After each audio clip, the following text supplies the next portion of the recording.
안녕하세요. 여러분과 함께 공부하는 MC 김연영입니다. 여러분도 유대인 하면 떠오르는 부자들 바로 요 밑에 이분들이 전부는 아니신가요? 그런데요, 성공한 유대인 중에는 유튜브로 소위 대박난 스타도 있고요. 말 한마디로 미국을 들었다 놨다 하는 입당꾼도 있습니다. 오늘은요, 이런 예상 밖의 유대인들의 깜짝 성공 비법 기대해 주시고요. 제 옆에는 그 기대보다 늘 몇 곱절씩 알려주시는 두 분 교수님 계십니다. 교수님 안녕하세요. 네, 안녕하세요.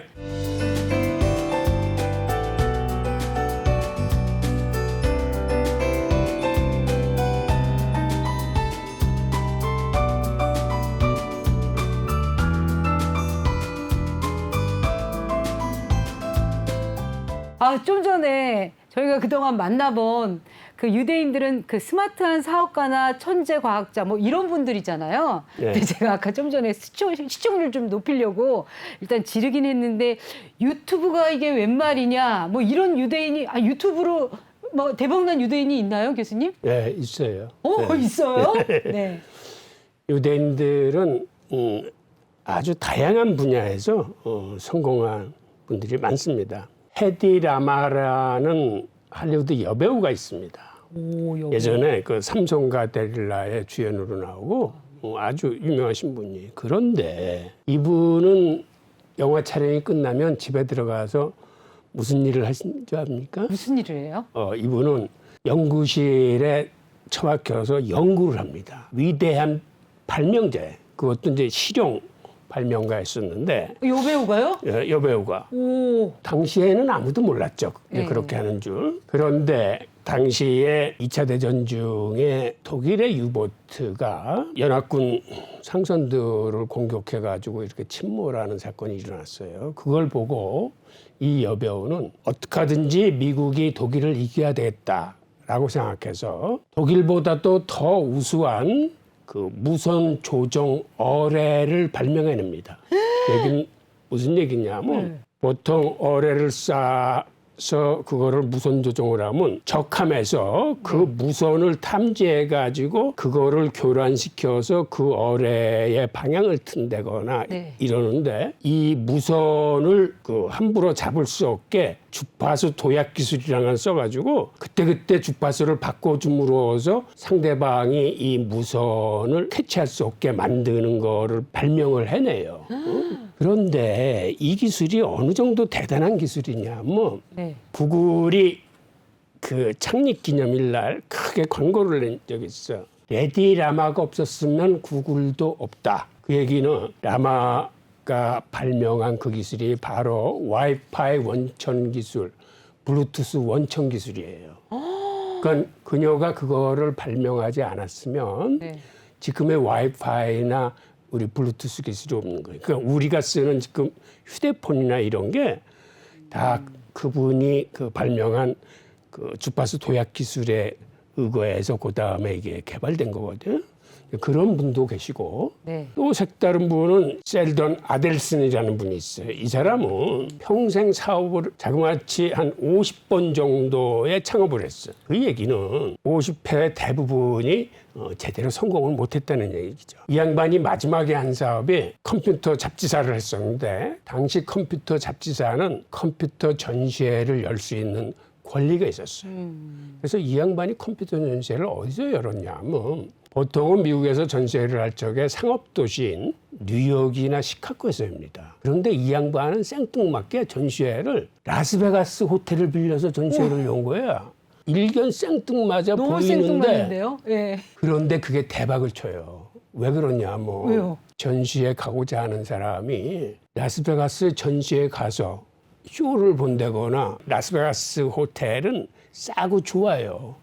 그 사람들은 호텔비로 돈을 벌는 게 아니라 카지노로 돈을 벌기 때문에 다른 부대시들은 다 싸. 그러니까 좋은 호텔 값싼 가격, 그다음에 좋은 음식인데 아주 값비싸고 즐거운 쇼를 관람을 하면서 큰 비용을 안 들이고 겸사겸사해서 가서 전시회도 보고 상담도 하고 하니까는 그 전시회 사람들이 메어 터지기 시작하는 겁니다. 그래서 그 전시회가 세계적으로 유명한 전시회가 돼. 그 전시회 이름이 컴덱스쇼예요. 컴백스 쇼요. 그래서 이 양반은 그걸 통해서 큰 돈을 벌어가지고 전시장을 겸한 복합 리조트 호텔을 짓습니다. 그게 베네치아 호텔이야. 베네치아 호텔. 그래가지고 라스베가스의 성격을 바꾸나. 즉 그가 하는 카지노로 돈을 벌었었는데 이제는 라스베가스에 전시회를 한다거나 컨퍼런스나 포럼을 한다거나 뭐 상담을 한다거나 그러한 마이스 산업이 이제는 카지노 산업보다 더 큰 산업이 돼요. 이 사람이 그다음에는 눈을 해외로 돌려. 지금 마카오와 싱가포르에 와서 또 이 마이스 산업을 크게 열어요. 이 양반은 그러니까 처음에는 인생 전체에서 한 50번 정도의 사업을 실패했지만 마지막에 이렇게 대박을 쳐가지고 카지노의 도시를 마이스 산업 도시로 바꿨을 뿐만 아니라 이 양반이 마지막까지 눈독을 들였던 곳이 있어요. 그게 어디냐 하면 우리나라 영종도야. 진짜요? 네. 그래서 이 양반이 한국에도 몇 번 왔었어요. 실제로. 제주도도 와서 사업지를 물색을 하고 가면서 부산항 북부산업에 자기가 몇 조 투자할 용의도 있다라고 이렇게 그랬는데 결국은 이제 돌아가셨지만 그 양반이 보기엔 영종도가 동양에서 가장 좋은 마이산업의 그 요지라고 그래요. 야, 영종도가 세계적인 도시로 딱 태어날 뻔했네요. 야. 과연 이렇게 다양한 직업을 통해서 유대인의 어떤 면모를 엿볼 수 있을지 궁금합니다. 그래서요, 이번 시간 주제는 바로 뜻밖의 유대인, 상상 밖의 성공담. 이렇게 잡아봤는데요. 말 그대로 저 사람이 유대인이라고 할 만큼 뜻밖의 유대인 첫 번째 주인공은 누구일까요? SNS로 연소득 1,000억 원을 게리 베이너촉. SNS에 1년에 1,000억을 번다고요? 아, 이게 말이 돼요? 1,000원이겠죠. 실제로 여람이 네. 원래 와인 사업을 했는 사람입니다. 네. 와인 사업을 하면서 어떻게 하면 이걸 와인을 홍보하고 알릴 수 있을 것이냐. 네. 나이가 이제 75년생이니까 한 45세밖에 안 됐으면 네. 젊은 사람이었는데 네. 내가 어떻게 하면 와인을 많이 알릴까 하다가 유튜브를 해서 알리자.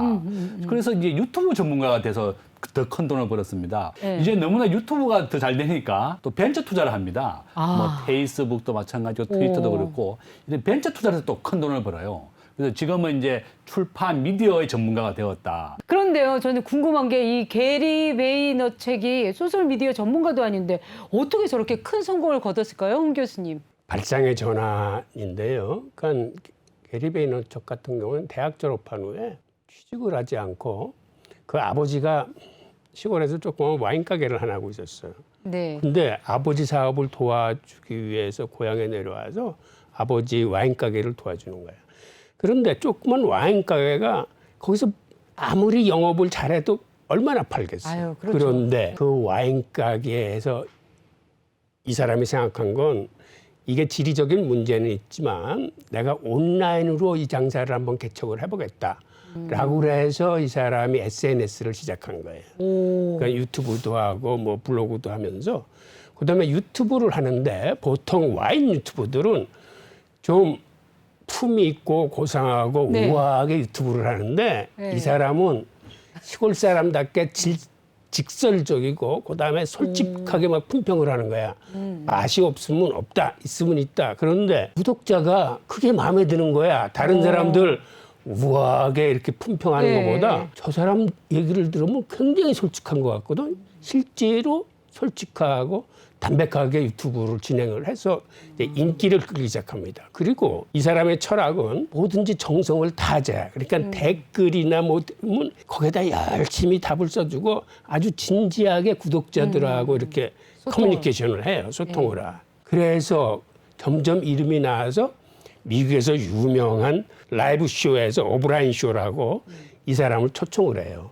그래서 전국의 TV를 한번 타면서 그 다음에 이제 일약 스타로 이제 거듭나는 거예요. 그래서 자기가 책도 내. 그러니까 소셜 미디어를 그 열정을 돈으로 바꾸라라는 책을 내고 그 다음에는 회사를 키워가지고 이거를 비싼 값에 팔아요. 그러니까 와인 가게하고 그 온라인 저거. 그리고 그 다음에는 컨설팅 회사를 만들어. 그리고 컨설팅 회사에서 어떻게 하면 SNS로 마케팅과 영업을 확장시켜서 사업을 성공시킬 수 있는지. 거기에는 일반 대기업들도 그 사람 한테 컨설팅을 받아. 그러니까는 대기업 차원에서도 SNS를 활용해서 일반 고객들한테 파고드는 방법에 대해서. 그래서 바로 그 컨설팅 회사가 1년에 1억씩 버는 회사로 큰 거예요. 그 컨설팅 회사가. 이야. 참 특이한 사람이지. 시골에 있는 조그만 와인 가게를 발판으로 이렇게 천억을. 아유, 누가 유대인 아니랄까봐 정말 돈, 사업 이런 쪽에서 남다른 DNA가 있는 것 같습니다. 역시 사람은요, 성관이 있어야 부자가 되는 것 같은데 제가 그게 없어서 아직까지 뒷북만 치고 있거든요. 저 지금이라도 SNS를 좀 사업 좀 한번 해보면 뭐가 어울릴까요, 김대중? 저는 뭐 굉장히 성공할 수 있다고 생각합니다. 뭐? 보통 뭐 70대나 60대 사업에서 성공하신 분들도 많이 있거든요. 아, 그래요? 세계적으로. 예. 네. 그러니까 이제 지금은 뭐 유튜브의 시대니까 본인의 스마트폰만 있으면 SNS를 할 수 있고 유튜브를 할 수 있습니다. 네. 뭐 장비도 따로 필요 없어요. 그냥 네. 스마트폰 하나를 가지고 거치대를 사서 네. 이렇게 유튜브를 하고 또 굉장히 예쁘시고 재밌으시니까 네. 어떻게 하면 내가 연예인이 될 수 있느냐, 개그맨이 될 수 있느냐, 어떻게 하면 즐겁게 사느냐 이런 걸 SNS 한다 그러면 나는 굉장히 많이 벌 것이다. 그것도 이런 질문 준다 얘기하네요. 그러면 최고의 네. 유튜브 전문가가 될 것이다. 저는 그렇게 봅니다. 그 방법 한번 생각해 봐야 되겠네요. 예. 예. 또 오늘 방송 들어오기 전에 게리 베이너책에 대해서 막 유튜브 검색을 해봤거든요. 근데 이런 말을 하더라고요. 일자리 대신 일거리를 찾아라. 왠지 이 말은 유대인의 성향에 녹아 있는 것 같은데 홍익희 교수는 어떻게 생각하세요? 일자리 대신 일거리를 찾아라. 예, 맞아요. 네. 그거는 유대인의 성향이 녹아 있는 얘기인데 지금의 시대는 일자리보다는 일거리가 훨씬 중요한 시대가 됐습니다. 근데 일거리 없어요.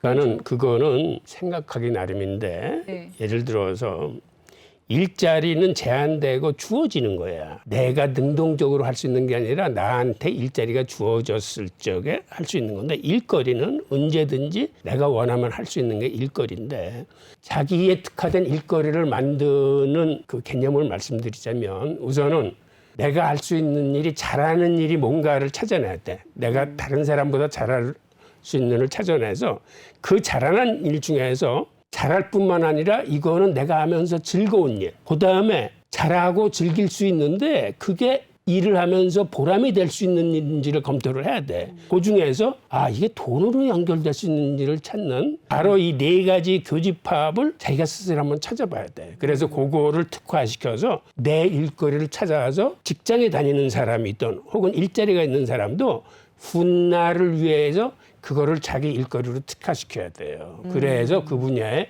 우뚝 서는 1인 기업이 돼가지고 프리랜서가 돼가지고 자기의 인지도를 높여야 돼. 그래서 다른 사람들이 이거 하면은 그 사람을 찾을 수 있게끔. 진짜 청년 세대는 물론이고 인생 이막 저 같은 사람에게 정말 이게 귀감이 되는 말씀인 것 같은데요.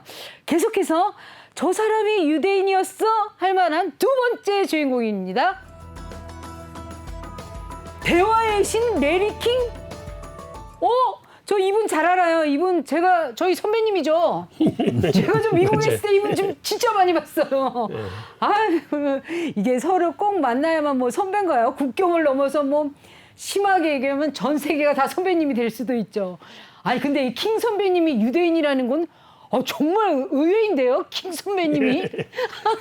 레리 킹은 오스트레일리아계 유대인인데 네. 10살 때 아버지가 일찍 돌아가셨어요. 그래서 어머니하고 두 형제들이 이제 힘들게 살았는데 어린 나이에 그 CBS 방송국에 자격부로 들어갑니다. 그런데 우연한 기회에 나름대로 능력을 인정받아. 그래서 거기 있는 사람들이 너 여기서 이렇게 자격부로 있을 게 아니라 저 플로리다에 가면은 거기 방송국이 있는데 너 거기 가서 일해보지 않을래 해서 이 사람이 플로리다로 내려가요. 그래서 그 지역 라디오 방송국에서 바로 인터뷰어로서 이제 시작을 해.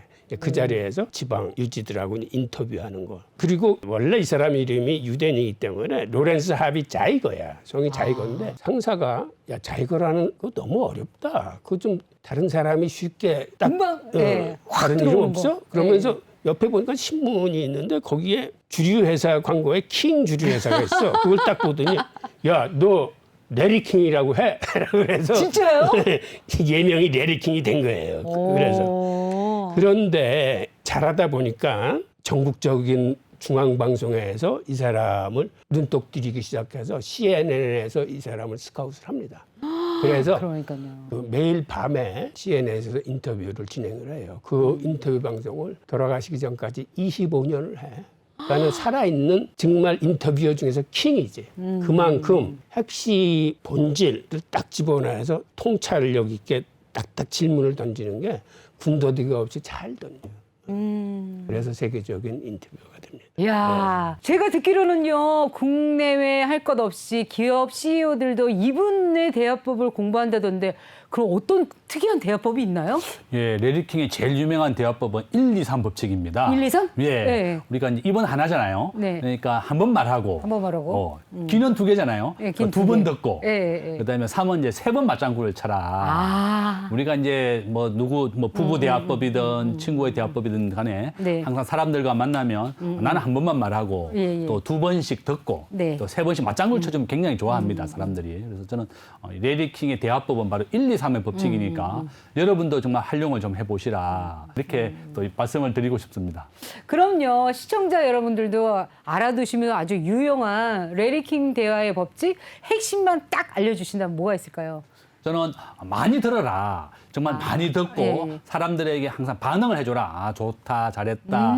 칭찬을 해주는 법. 네. 저는 항상 자녀들한테도 너는 앞으로 커서 훌륭한 사람이 되어라. 잘 되라. 이런 얘기 해주거든요. 그러니까 이제 남이 뭐 이렇게 막 네. 집에서 바가지 걷더라도 어쩜 이렇게 바가지를 잘 걷느냐. 어떻게 이렇게 밥을 잘하니. 네. 뭐 이렇게 칭찬을 해줘라. 네. 뭐 욕하고 싶어도 그를 네. 반대로 얘기해 주는 게 좋은 부부의 대화법이고 자녀의 교육법이다. 항상 칭찬해라. 우리 아들은 이렇게 잠을 잘 자니. 네. 그죠? 이렇게 칭찬해 주는 게 자녀들 잘 되고 네. 부부 사이도 좋다. 이렇게 또 말씀드리고 싶습니다. 성별과 직업을 막론하고 모든 사람들에겐 귀가 두 개, 입은 하나가 아니겠습니까? 역시 잘 듣는 게 먼저라는 거 저도 기억할 텐데요. 뜻밖의 유대인을 통해 살펴보는 상상 밖의 성공 스토리. 세 번째 주인공은 누구일까요?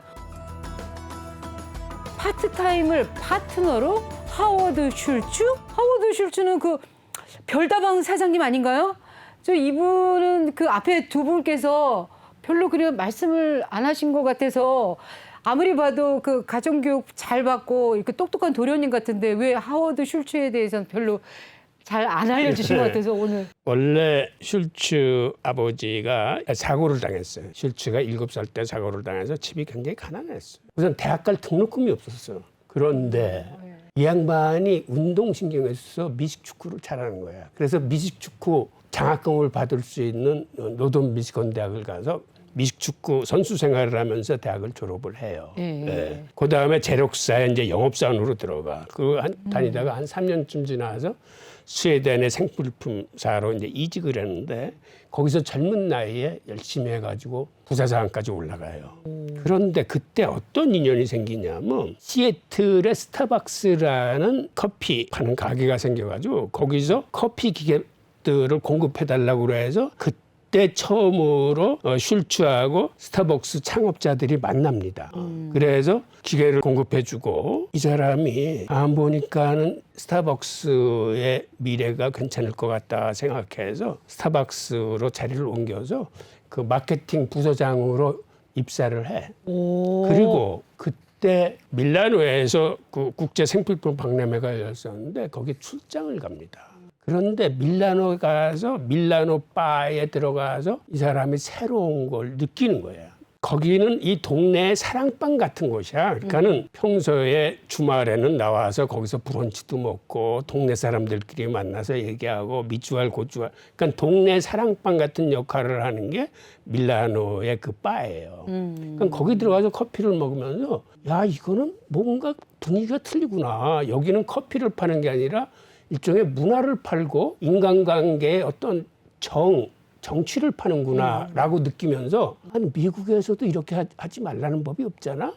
라는 생각을 해요. 돌아와가지고 스타벅스에 사표를 내고 일지오르나라는 그 카페를 대규모 투자를 받아서 세워. 그런데 그 후에 그걸 해서 돈을 번 다음에는 이 사람이 스타벅스를 아주 인수를 해요. 80만 달러의 스타벅스를 인수를 하는데 그 당시엔 스타벅스를 해야 매장이 6개뿐이 없었어요. 그거를 인수를 해서 오늘날의 스타벅스로 만든 거예요.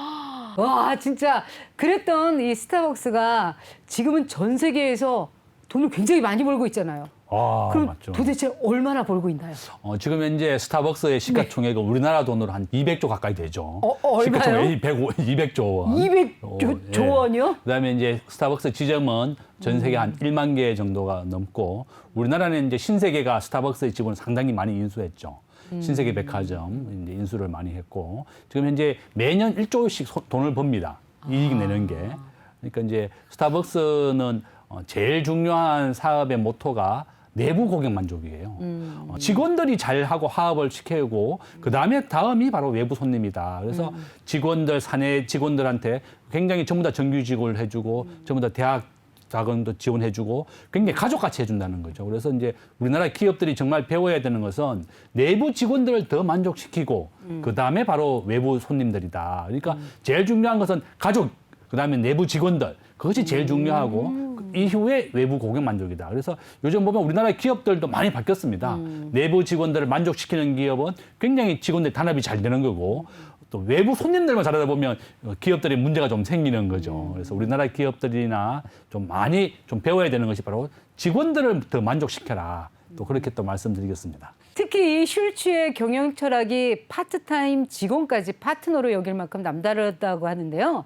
이것도 유대인의 특징인가요? 네, 그게 아주 유대인 고유의 특성인데 유대인은 율법을 지키고 실천하는 사람들께 율법이 가르쳐주는 게 공동체 내 약자를 돌보라는 거예요. 그게 유대교를 믿는 사람들의 의무야. 그러다 보니까 이 슐츠회 같은 경우는 자기 회사가 공동체야. 그럼 공동체의 약자는 누굽니까? 파트타임 직원들, 알바하는 사람들이 약자야.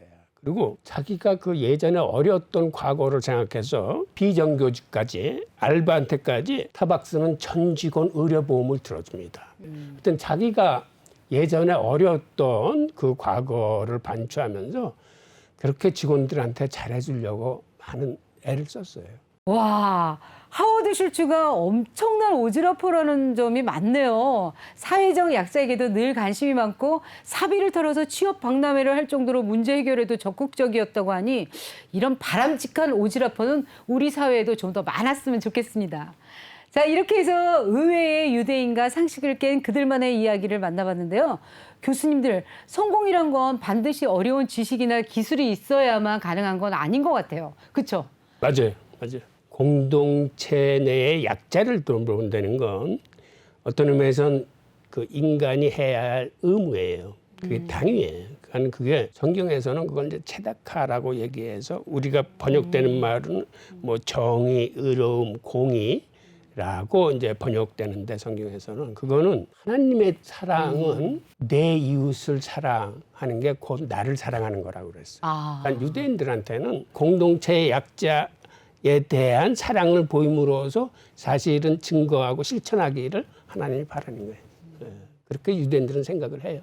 알면 알수록 빠져드는 유대인의 성공 스토리. 다음 시간에 더 특별하게 무작에서 돌아올 테니까 기다려주시고요. 저희는 다 같이 외치면서 인사드릴게요. 유대인을 알면 세상이 보인다. 유대인 경제사!